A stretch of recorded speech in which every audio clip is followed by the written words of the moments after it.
नमस्कार। आज मैं हिंदी के सुप्रसिद्ध साहित्यकार जयशंकर प्रसाद के जीवन और साहित्य के संबंध में जानकारी दे रहा हूँ। इसमें पहले जयशंकर प्रसाद जी के जीवन से संबंधित जानकारी दी गई है, फिर उनके साहित्य का ब्यौरा है और अंत में उनके साहित्य की मूलभूत विशेषताओं की चर्चा की गई है। जयशंकर प्रसाद का जन्म सन 1889 ईस्वी में वाराणसी के सराय गोवर्धन इलाके में हुआ था। इनके पितामह बाबू शिवरतन साहू अपनी दानशीलता के लिए प्रसिद्ध थे और पिता बाबू देवी प्रसाद जी कलाकारों का आदर करने के लिए जाने जाते थे। इनका परिवार तंबाकू के व्यवसाय से जुड़ा हुआ था और एक विशेष प्रकार की सुरती तंबाकू बनाने के कारण सुंगनी साहू के नाम से पूरे बनारस में मशहूर था। इनके परिवार का काशी में बड़ा सम्मान था। इनका परिवार भगवान शिव का परम भक्त था। किशोरावस्था से पूर्व ही पहले पिता, फिर माता और उसके बाद बड़े भाई शंभू रतन की मृत्यु हो जाने के कारण अल्पायु में ही प्रसाद जी पर दुखों का पहाड़ टूट पड़ा। घर परिवार की पूरी जिम्मेदारी इनके कंधों पर आ गई। इनका जीवन अत्यंत संघर्षपूर्ण रहा, लेकिन इन्होंने धैर्यपूर्वक सबका सामना किया। प्रसाद जी की प्रारंभिक शिक्षा घर पर ही आरंभ हुई, जहां इनके लिए संस्कृत, हिंदी, उर्दू तथा फारसी सिखाने के लिए शिक्षक रखे गए। दीनबंधु ब्रह्मचारी जैसे विद्वान इनके संस्कृत के अध्यापक थे। इनके गुरुओं में रश्मय सिद्ध भी प्रमुख थे। कुछ समय बाद स्थानीय क्वींस कॉलेज में इनका नाम लिखा दिया गया, परंतु वे 8वीं कक्षा तक ही पढ़ सके। घर के वातावरण के कारण साहित्य और कला के प्रति इनमें प्रारंभ से ही रुचि थी और कहा जाता है कि 9 वर्ष की उम्र में ही इन्होंने कलाधर नाम से ब्रज भाषा में एक सवैया लिख दिया था।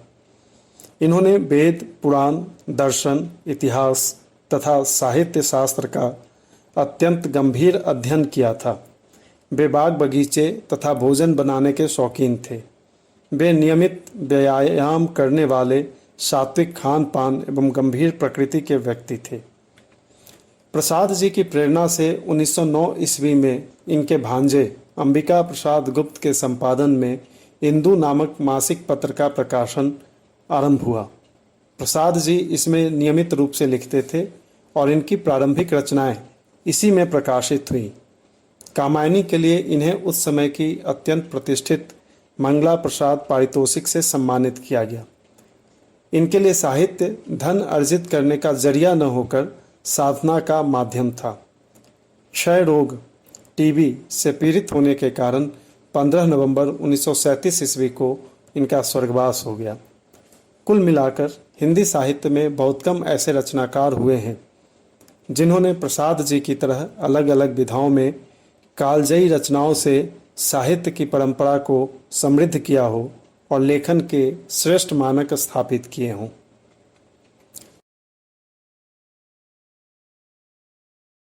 जयशंकर प्रसाद एक युग प्रवर्तक लेखक थे।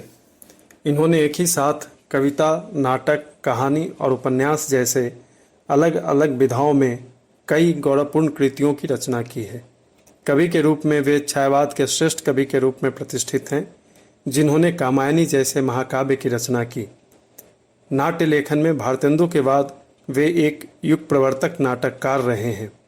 इन्होंने हिंदी नाटकों को पारसी रंगमंच के प्रभाव से मुक्त कर सुरुचिपूर्ण नाट्य लेखन की परंपरा को पुनः स्थापित किया। आज भी इनके नाटक अपनी उत्कृष्ट सांस्कृतिक चेतना और राष्ट्रीय भावना के कारण लोकप्रिय हैं।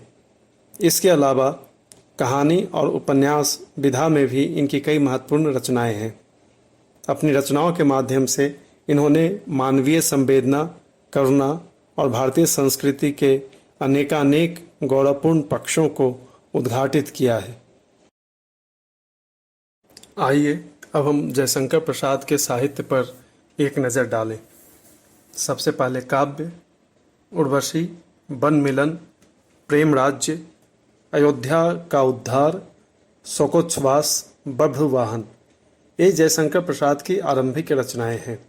ये ब्रज भाषा में लिखित और चित्राधार नामक काव्य संग्रह में संकलित हैं, जिसका प्रथम संस्करण 1918 ईस्वी में प्रकाशित हुआ था। कानन कुसुम यह खरी बोली कविताओं का प्रथम संग्रह है। प्रेम पथिक यह आरंभ में ब्रज भाषा में लिखा गया, बाद में उन्होंने खरी बोली में इसे पुनः लिखा। करुणालय यह गीति नाट्य है जो 1928 ईस्वी में पुस्तक रूप में प्रकाशित हुआ। महाराणा का महत्व, झरना, आंसू, लहर, कामायनी। अब हम नाटक की बात करें। जयशंकर प्रसाद के नाटकों की संख्या 12 है। अगर इसमें करुणालय जो गीति नाट्य है उसे जोड़ लें तो यह संख्या 13 हो जाती है। इसमें एक घूंट एकांकी है। सज्जन 1910-11 हिंदू पत्रिका में प्रकाशित। कल्याणी परिणय 1912 नागरी प्रचारणी पत्रिका में प्रकाशित। प्रायश्चित 1914 हिंदू पत्रिका में प्रकाशित। राज्यश्री 1915, विशाख 1921, अजातशत्रु 1922, कामना 1923-24 ईस्वी, प्रकाशन 1927, जन्मेजय का नाग यज्ञ 1926, स्कंदगुप्त 1928, एक घूंट 1930 यह एकांकी है जिसमें एक अंक और एक ही दृश्य है। चंद्रगुप्त 1931, ध्रुव स्वामिनी 1933। जयशंकर प्रसाद के कहानी संग्रह। जयशंकर प्रसाद की पहली कहानी ग्राम 1911 ईस्वी में हिंदू पत्रिका में प्रकाशित हुई थी। जयशंकर प्रसाद ने कुल 72 कहानियाँ लिखी हैं जो निम्नांकित 5 कहानी संग्रहों में संकलित है। छाया 1912, प्रतिध्वनि 1926, आकाशदीप 1929, आंधी 1931, इंद्रजाल 1936। ग्राम, आकाशदीप, कला, देवदासी, आंधी, मधुआ, विषाती, तानसेन, जहां आरा, शरणागत, छोटा जादूगर, गुलाम, गुंडा, पुरस्कार, इंद्रजाल आदि इनकी कुछ प्रसिद्ध कहानियां हैं। उपन्यास कंकाल 1929 ईस्वी, तितली 1934 ईस्वी, इरावती 1940 ईस्वी में प्रकाशित हुई। यह उनका अधूरा उपन्यास है। निबंध, काव्य और कला तथा अन्य निबंध 1939 ईस्वी में प्रकाशित हुई। प्रसाद ने अपनी काव्य यात्रा ब्रज भाषा में आरंभ की और आगे चलकर खरी बोली की ओर अग्रसर हुए। वे छायावादी कवियों में सबसे वरिष्ठ थे और इस कारण इन्हें इसका प्रवर्तक भी माना जाता है। सन 1918 ईस्वी में इनकी रचनाओं का एक संग्रह चित्राधार नाम से हिंदी ग्रंथ भंडार बनारस से प्रकाशित हुआ। इस संग्रह में इस समय तक ब्रज भाषा और खड़ी बोली में लिखित इनकी सभी रचनाओं का संकलन था। लगभग 10 वर्ष बाद 1928 ईस्वी में इसका द्वितीय संस्करण प्रकाशित हुआ और उसमें केवल ब्रज भाषा की ही रचनाएं रखी गईं। दूसरे संस्करण में संकलित कुछ रचनाएं थीं उर्वशी, बभड़ू वाहन, अयोध्या का उद्धार, वन मिलन, प्रेम राज्य आदि। इनमें अयोध्या का उद्धार, वन मिलन और प्रेम राज्य कथा काव्य हैं। कामायनी प्रसाद जी की ही नहीं अपितु छायावाद युग की भी सर्वश्रेष्ठ कृति है। यह महाकाव्य 1936 ईस्वी में प्रकाशित हुई थी। इसमें आदि मानव मनु की कथा वर्णित की गई है।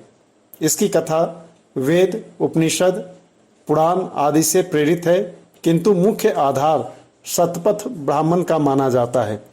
कामायनी की कथा 15 सर्गों में विभाजित है। कामायनी एक विशिष्ट शैली का महाकाव्य है। कवि ने रूपक के द्वारा मनोवैज्ञानिक और दार्शनिक चिंतन को प्रकट किया है। मनु मन का प्रतीक है तो श्रद्धा हृदय का और ईरा बुद्धि का। अपने आंतरिक मनोविकारों से संघर्ष करता हुआ मन श्रद्धा और विश्वास की सहायता से आनंद लोक तक पहुंचता है। प्रसाद जी ने समरसता सिद्धांत तथा समन्वय मार्ग का प्रतिपादन किया है। अंतिम 4 सर्गों में प्रतिपादित दर्शन पर शैवागम प्रत्यभिज्ञा दर्शन का प्रभाव है।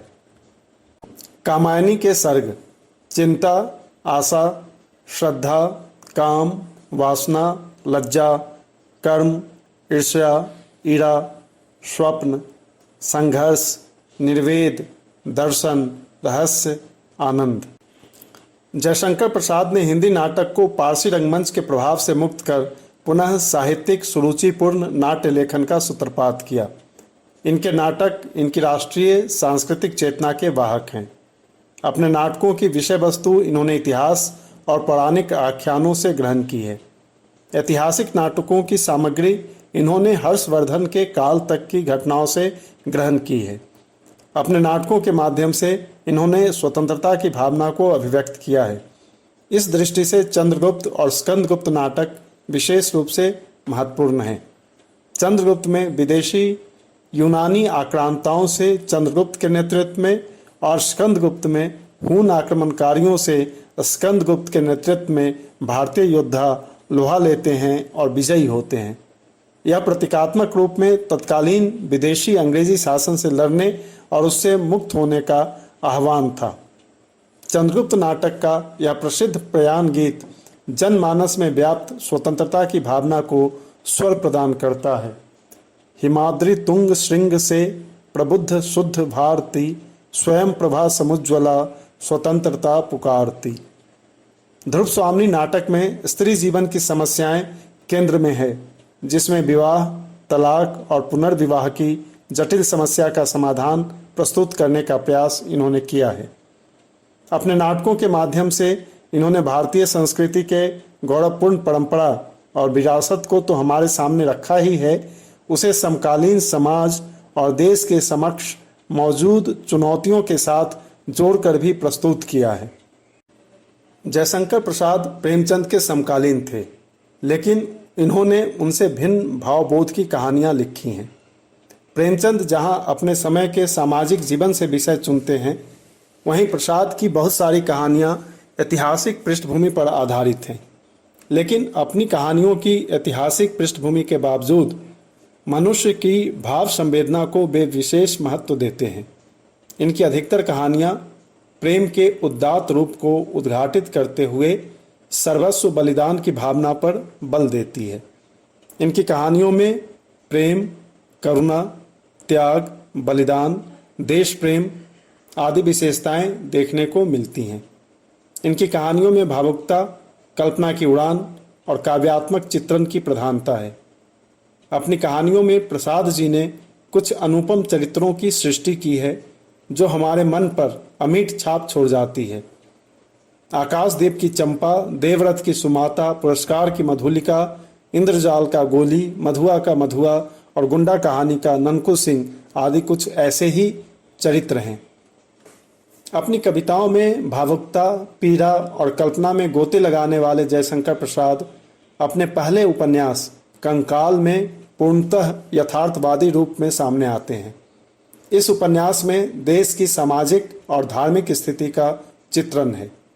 इसकी कथा वस्तु मध्य वर्ग से संबंधित है। नायक विजय और नायिका तारा के माध्यम से उन्होंने प्रेम और विवाह जैसे प्रश्नों से लेकर जाति, वर्ण तथा व्यक्ति समाज जैसी समस्याओं को उठाया है। तितली ग्रामीण और कृषक जीवन पर आधारित उपन्यास है। इसमें ग्रामीण जीवन की झलक और समस्याओं का चित्रण किया गया है। इरावती उनका अधूरा उपन्यास है, जिसका प्रकाशन उनकी मृत्यु के बाद 1940 ईस्वी में हुआ। इस अधूरे उपन्यास की कहानी इतिहास से ग्रहण की गई है।